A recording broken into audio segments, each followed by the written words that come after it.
It started, as many disasters do, with something small. A tiny accident, a trivial coincidence. I wasn't looking for trouble, nor was I the type to stick my nose into places it didn't belong. If anything, I was just trying to survive the semester. Between endless assignments, the pressure of upcoming exams, and my part-time job that left me running on caffeine fumes, the last thing on my mind was my professor's private life. But life has a strange way of dangling threads in front of you, threads you can't resist pulling, even when you know the whole thing might unravel. The first thread appeared late one Tuesday evening in the library. I had borrowed a school laptop since mine had chosen the worst possible week to give up on me. It was one of those beat-up devices hundreds of students had used before, the keyboard keys worn to the bone, the trackpad barely responsive. Still, it was better than nothing. I signed in with my student credentials, plugged in my earbuds, and got to work. 2 hours into writing a paper that refused to make sense, I noticed a folder sitting on the desktop. It wasn't mine. The library policy automatically wipes accounts clean after each use, so technically, no files should have been there at all. Curiosity prickled at me, but I told myself to ignore it. Probably just some IT glitch, nothing worth my time. And yet against my better judgment I clicked. Inside were scanned documents, dozens of them, all neatly labeled with dates. At first glance, they looked like research notes, something any academic might keep. But then my eye caught something that didn't fit. A receipt. Then another. And another. Each one was from the same luxury hotel downtown. The dates stretched back months, even years. Rooms booked under different names, but all using the same credit card. I froze. There could be any number of innocent explanations, I told myself. Maybe the laptop had been used by a traveling professor who forgot to clear their files. Maybe it wasn't even connected to anyone I knew. But as I scrolled further, the unease in my gut grew heavier. Because attached to the receipts were photographs. Not the kind you'd expect from hotel records, but personal snapshots, blurry, hurried, taken in dim light. A man's silhouette against a window. A hand clutching a glass of whiskey. A watch glinting under lamplight, identical to the one I'd seen countless times during lectures. I slammed the folder shut, my pulse racing. It wasn't possible. It couldn't be him. But the evidence whispered otherwise. For the rest of the night, I couldn't focus. Every time I tried to return to my paper, the images burned through my mind like afterimages from staring at the sun. When I finally closed the laptop and trudged home, exhaustion battled with unease, leaving me restless. The next morning, I convinced myself it was nothing. I'd stumbled on something personal, yes, but not illegal. People stayed at hotels all the time. Professors had lives outside the classroom, that shouldn't shock me. I promised myself I'd forget it and move on. But forgetting is easier said than done. 2 days later, during a lecture, my eyes drifted toward him. Every gesture seemed different now, every pause suspicious. His watch caught the light again, the same watch from the photographs. His voice, usually steady and commanding, carried an undertone I hadn't noticed before. Or maybe I was imagining it. I couldn't tell anymore. After class, I lingered behind, watching as he packed his notes. He moved quickly, almost nervously, glancing around the room before leaving. Was it paranoia on my part, or was he truly hiding something? The thread tugged at me again. That evening, unable to shake the curiosity, I went back to the library, checked out the same laptop, and opened the folder once more. This time, I dug deeper. The receipts painted a pattern, a meticulous record of visits to the same hotel every month, sometimes more. The photographs, though few, always obscured faces, but the details remained consistent. The watch. The distinctive ring on his hand. The way his tie was loosened, just enough to be recognizable. And then I found something worse. Emails. Drafts that hadn't been sent, or maybe copies saved as a precaution. At first, they looked like ordinary correspondence, logistical arrangements, meeting times, short notes. But the tone was intimate, layered with implication. I shouldn't have read them. I knew that. But once you start, it's impossible to stop. The emails hinted at something more than a mere affair. Words like arrangement, payment, and discretion repeated themselves, threaded between softer lines of affection. Whoever he was writing to wasn't just a fling, it was someone he had to keep quiet, someone who knew too much. By the time I closed the folder, my hands were trembling. What exactly had I found? Over the following week, I carried the secret like a weight pressing down on me. Every lecture felt like a performance, every smile from him a mask I now doubted. No one else seemed to notice. To my classmates, he remained the brilliant, charismatic professor whose classes were impossible to skip. To me, he was a puzzle with a missing piece that I couldn't stop searching for. And then fate decided to test me. It happened after another late-night study session. I was leaving the library, bone-tired, when I spotted him across the street. At first, I thought I was imagining it. Professors rarely lingered on campus that late. But there he was, coat collar turned up, striding quickly toward the parking lot. He wasn't alone. A woman walked beside him. Younger, nervous-looking, her eyes darting around as if afraid of being seen. They didn't speak, but their closeness was unmistakable. He glanced over his shoulder once, and in that brief flash, I ducked behind a tree, heart hammering. I watched them disappear into the night, the image burned into my mind. It wasn't just a suspicion anymore. Something was going on. Something he didn't want anyone to know. And somehow, I had stumbled right into the middle of it. That was the beginning. At the time, I didn't know just how deep the secret went. I didn't know how dangerous it would become, or how far I would be pushed once I decided to expose it. All I knew was that I had crossed a line. And once you cross a line like that, there's no going back. The moment I saw them vanish into the night, my brain refused to rest. That image, the professor walking with a woman who clearly wasn't supposed to be seen with him, replayed endlessly in my head. I tried to convince myself it wasn't my problem. Whatever he was hiding, it had nothing to do with me. I was just a student trying to graduate on time, not some detective chasing scandals. But curiosity is a merciless parasite. Once it digs in, it feeds on everything: your time, your focus, even your sanity. I found myself noticing details I had ignored before.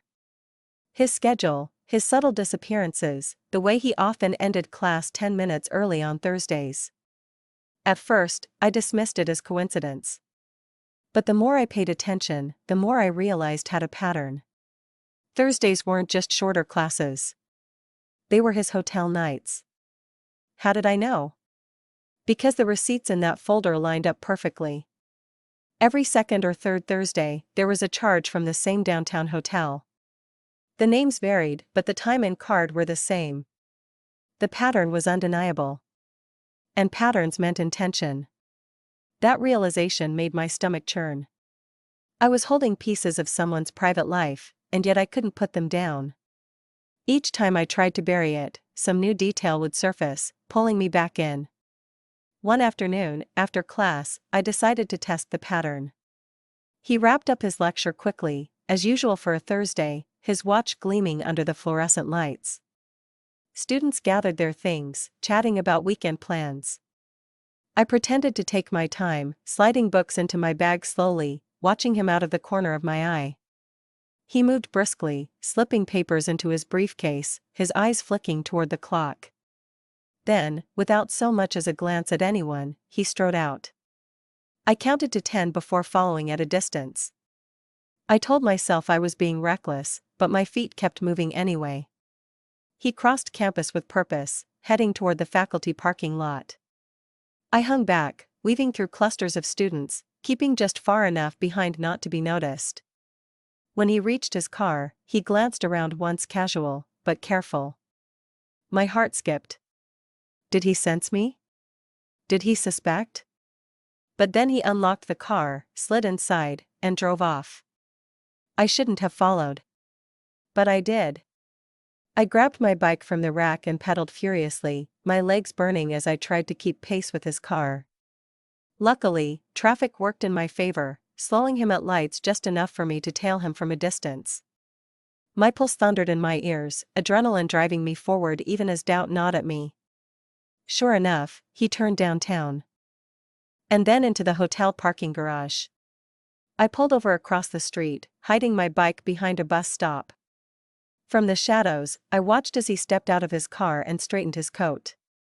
Minutes later, the same woman I'd seen with him appeared, slipping quickly from another vehicle.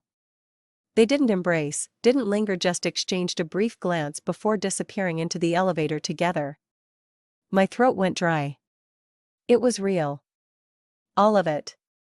I stayed frozen there, the city buzzing around me, cars honking, people laughing as they walked past. Inside, the truth pressed down on me.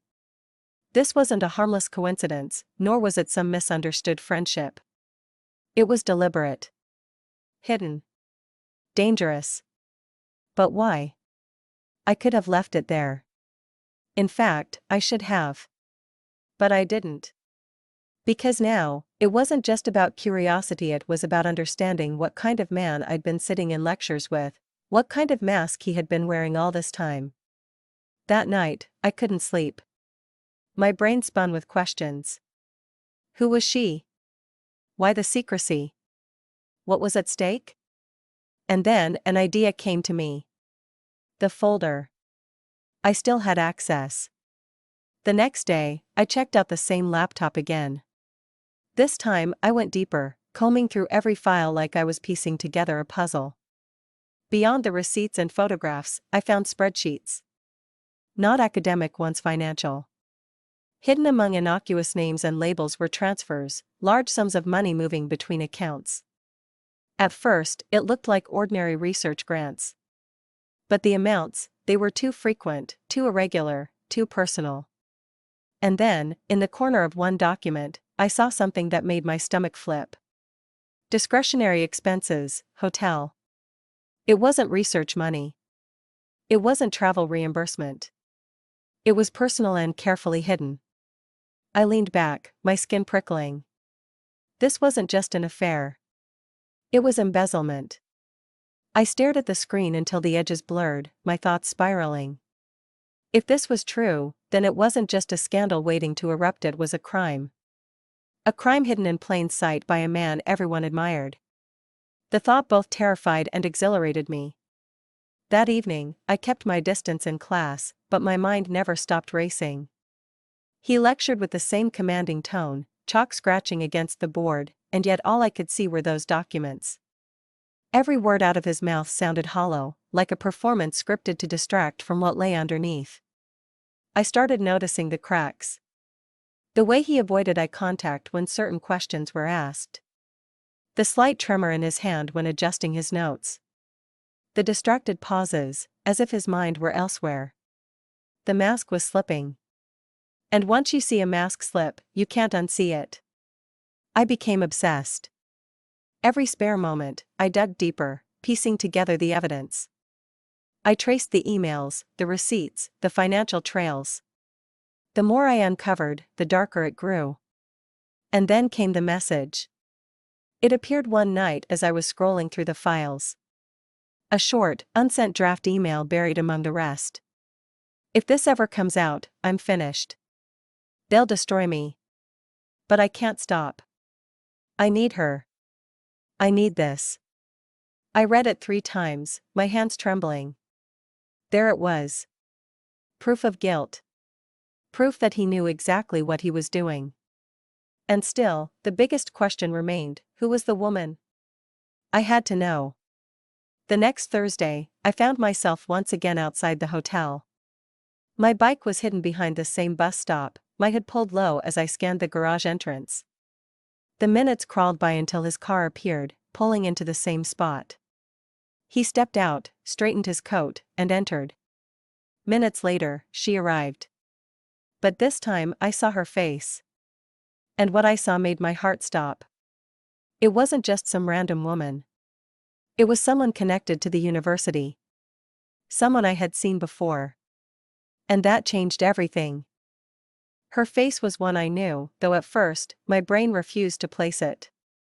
It was late, the dim glow of the streetlight distorted her features, but the recognition hit like a slap once my mind caught up. She wasn't a stranger. She wasn't some random outsider. She worked at the university. Not a professor, but an administrator, someone whose office door I'd walked past countless times. She handled research grants, travel reimbursements, departmental budgets. In other words, she controlled money. University money. My stomach twisted. Suddenly, all the documents made sense. The unusual transfers, the careful disguises, the way expenses were labeled under discretionary. This wasn't just a secret relationship, it was a conspiracy. She was helping him hide the money, funneling it into places it didn't belong. I crouched lower behind the bus stop, my heart hammering as they entered the hotel together. The sight was burned into my mind, his hand briefly touching her arm, her quick glance around before stepping inside. They knew they were playing with fire, but they also knew how to hide the flames. Or at least, they thought they did. For the rest of the night, I couldn't sit still.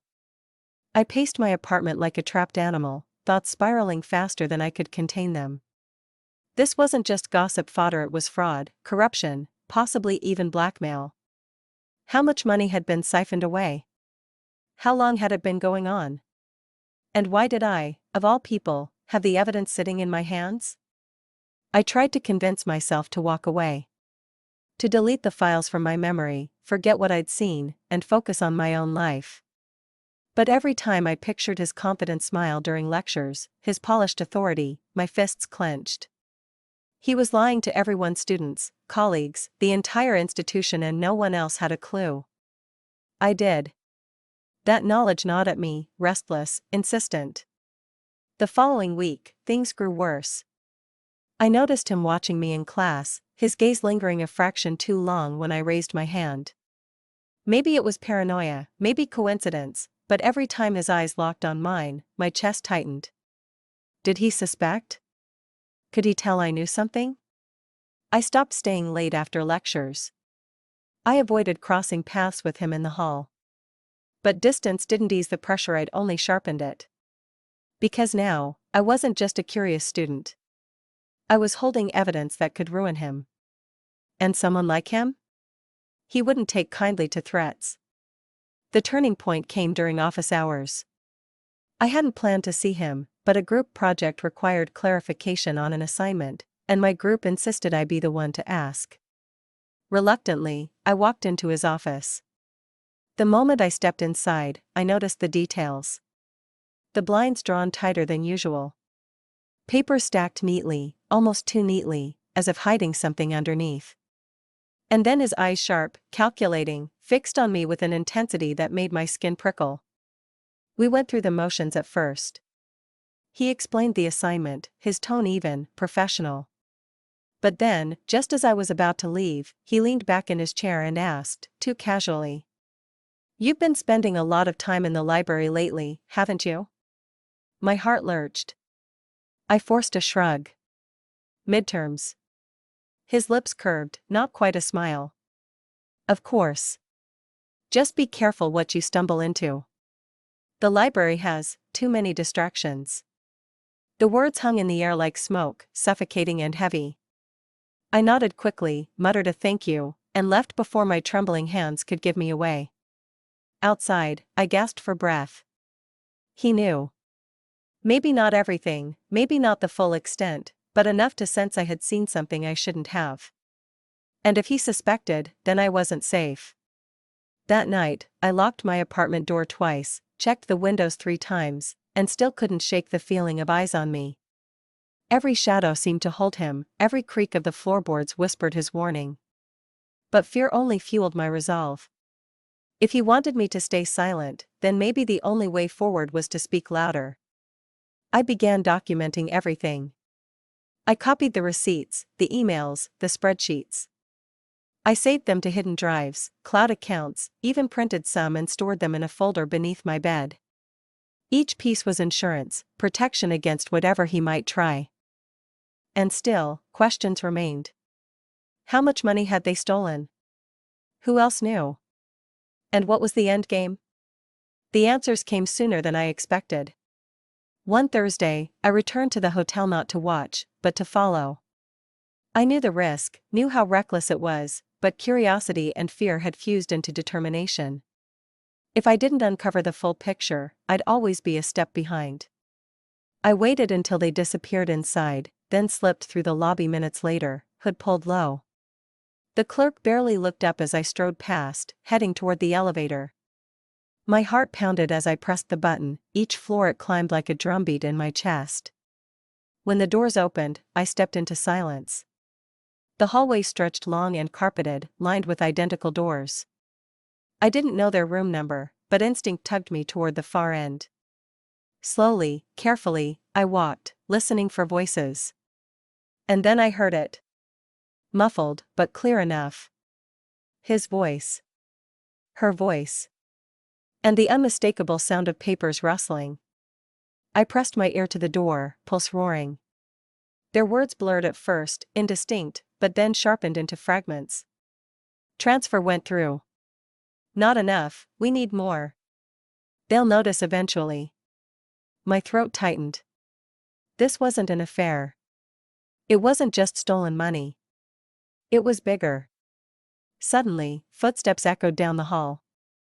I jolted back, heart slamming, and darted toward the stairwell just as a hotel employee rounded the corner. I took the stairs 2 at a time, lungs burning, until I burst into the night air. Only then did I realize how close I'd come to being caught.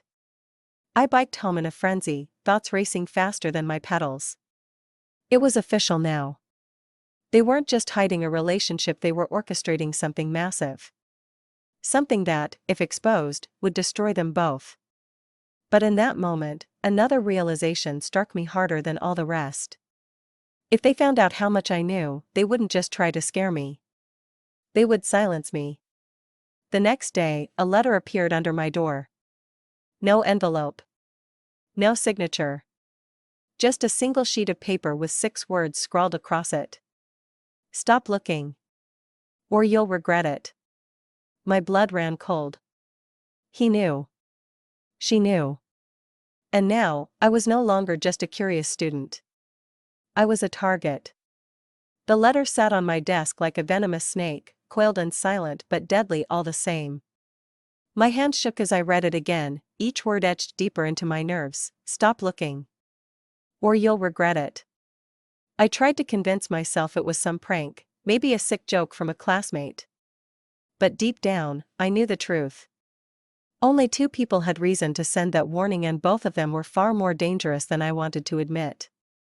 For the rest of the day, I moved like a ghost through campus. Every whisper of laughter behind me felt like it was directed at me. Every glance in the hallway felt prolonged, suspicious. Even the shadows seemed sharper, darker, filled with watching eyes. I kept replaying the possibilities in my head. Did they know how much I'd seen? Did they know I'd been at the hotel, listening at their door?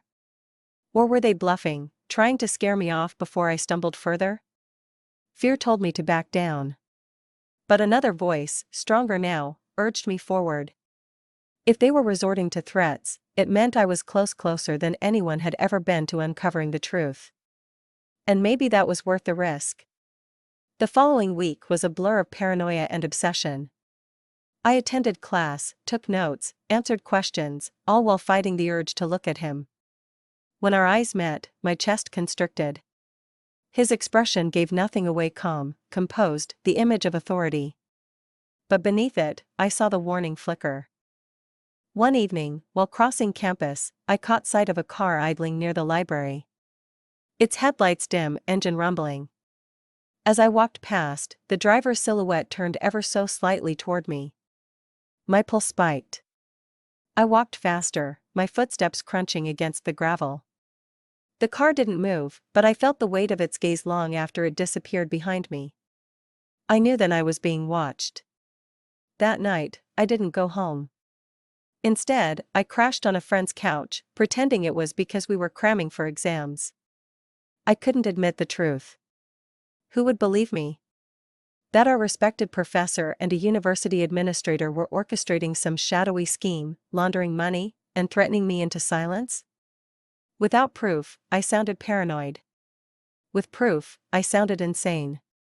But proof was exactly what I had. I decided to act.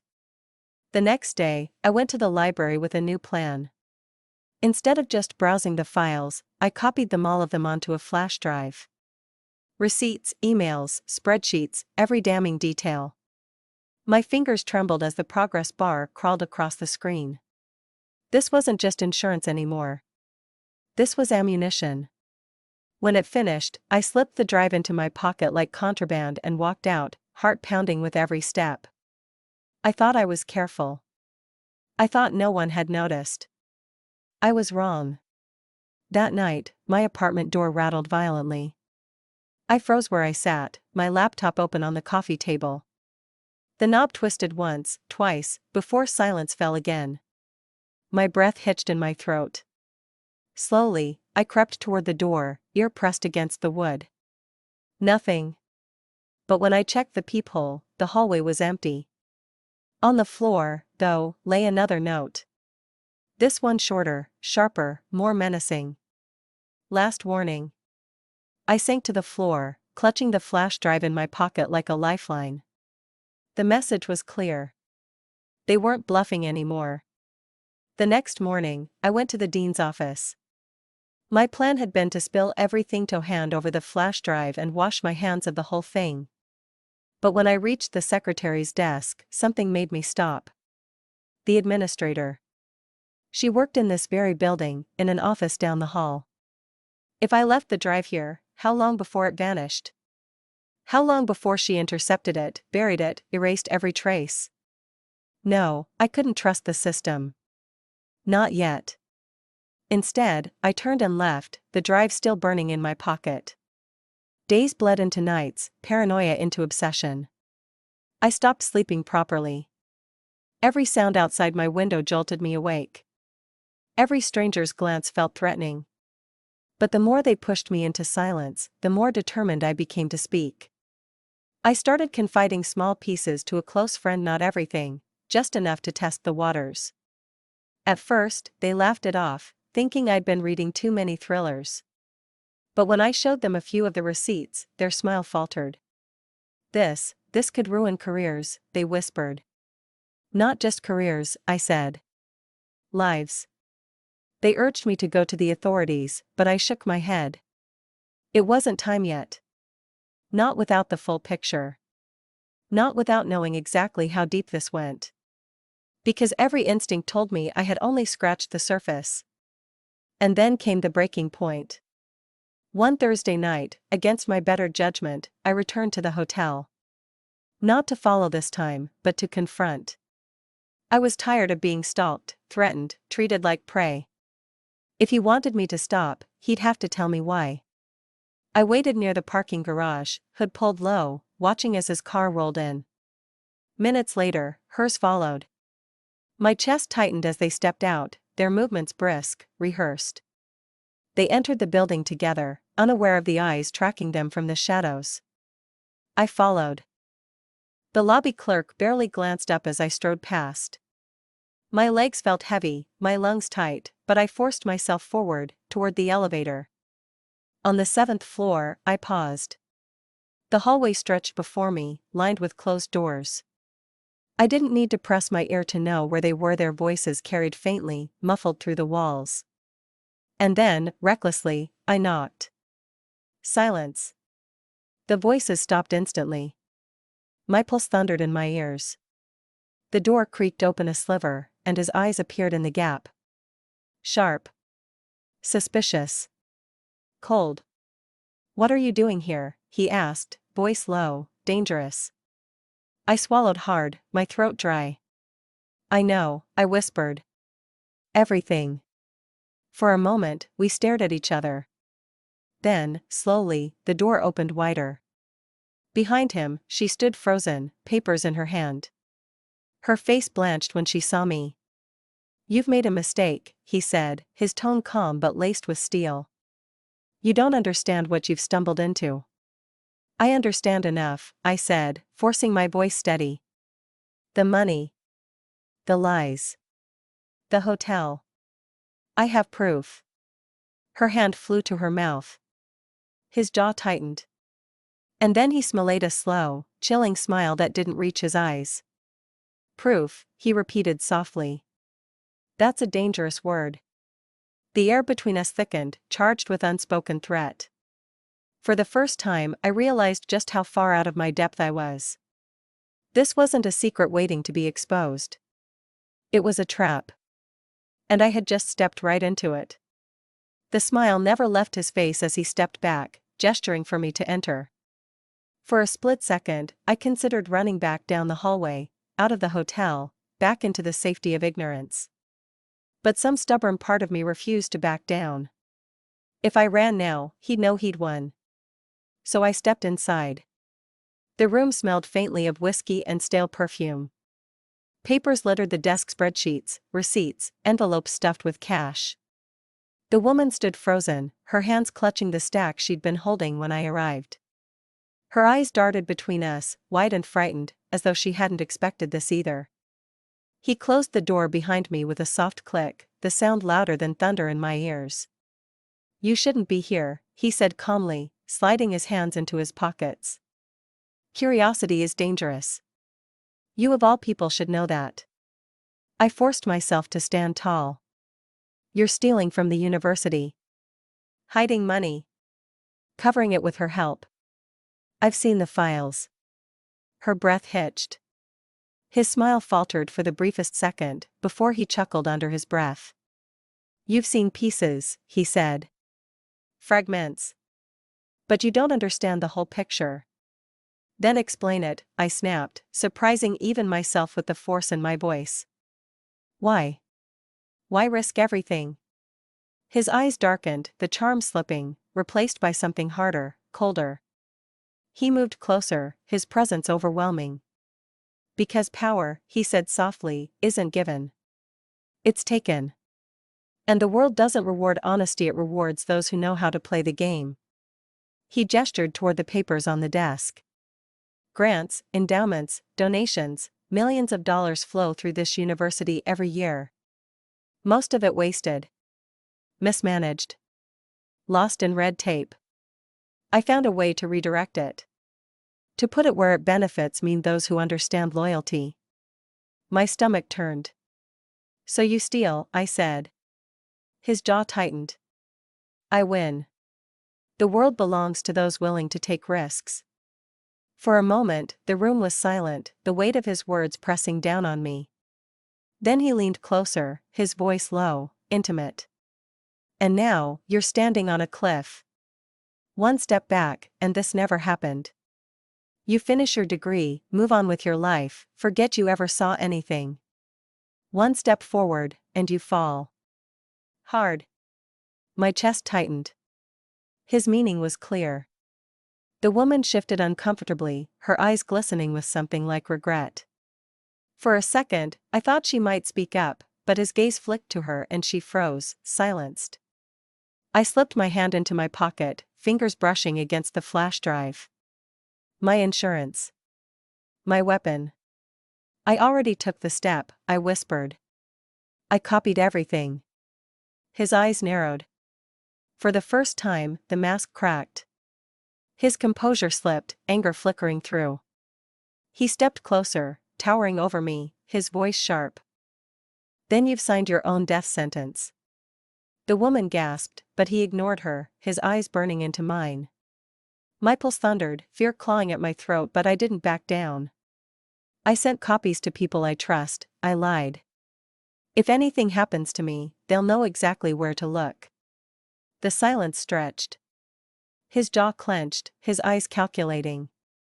Finally, he stepped back, exhaling sharply. You think you're clever, he muttered. You have no idea what you've stepped into. Maybe he was right. Maybe I didn't. But in that moment, I knew one thing, I couldn't stop now. I left the hotel room without another word, the woman's wide eyes following me as I closed the door. My legs shook all the way down the hallway, but I didn't look back. The days that followed blurred into chaos.